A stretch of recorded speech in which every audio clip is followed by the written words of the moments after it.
नागालैंड से अच्छी खबर आ रही, 17 अब 17 हो गई हैं, यानी कि 17 सीटों पर बीजेपी आगे। जितनी देर में हम ब्रेकिंग लिख पा रहे हैं उतनी देर में नंबर बढ़ जा रहे हैं, तो 15 लिख रहे हैं लेकिन 17 के रुझान आ जा रहे हैं। ये देखिए 17 सीटों पर अब त्रिपुरा में बीजेपी आगे चल रही, मेघालय में एनपीपी 3 पर, बीजेपी 1 पर। अब एनपीपी बीजेपी की सरकार क्या वहां वापस बनेगी, क्योंकि दोनों अलग अलग चुनाव लड़े, ये भी अपने दर्शकों को बता दें, भले ही सरकार साथ में थी। एक बार सुजाता के पास वापस जा रहे हैं। सुजाता, त्रिपुरा से बीजेपी के लिए शुरुआती रुझान उत्साहित करने वाले 17 पर आगे।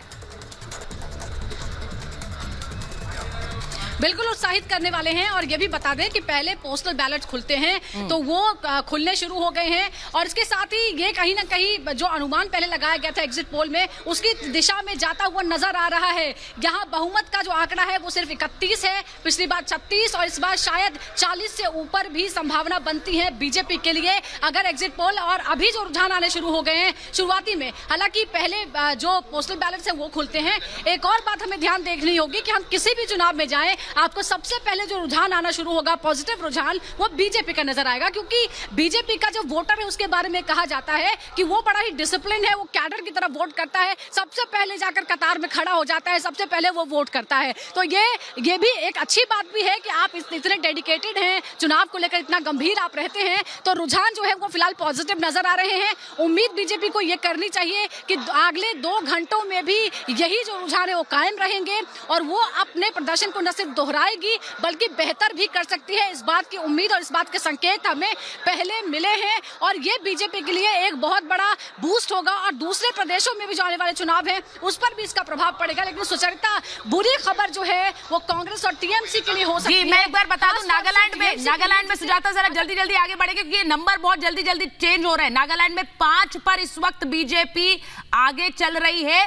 ये बहुत उत्साहित करने वाली खबर अनामिका होगी बीजेपी के लिए, क्योंकि 5 पर आगे। पिछली बार नागालैंड में देखिए जो तस्वीर निकल कर आई थी, बीजेपी वहां पर 12 सीटों पर, अब इस बार बीजेपी अभी जो रुझान आ रहे हैं उस पे 5 पर पहले ही आगे है।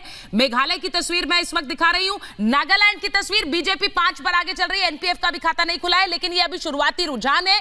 एक बार फिर से हम अनामिका सिंह के पास जाएंगे। अनामिका, जरा बताइए, जो नंबर आ रहे हैं, आंकड़े आ रहे हैं, बीजेपी 5 पर आगे चल रही है, एनपीएफ का भी खाता नहीं खुला है, लेकिन इस बार माना जा रहा है कि एनपीएफ की क्या सीटें कुछ कम हो सकती हैं और एनपीपी बीजेपी थोड़ा आगे निकल सकती है।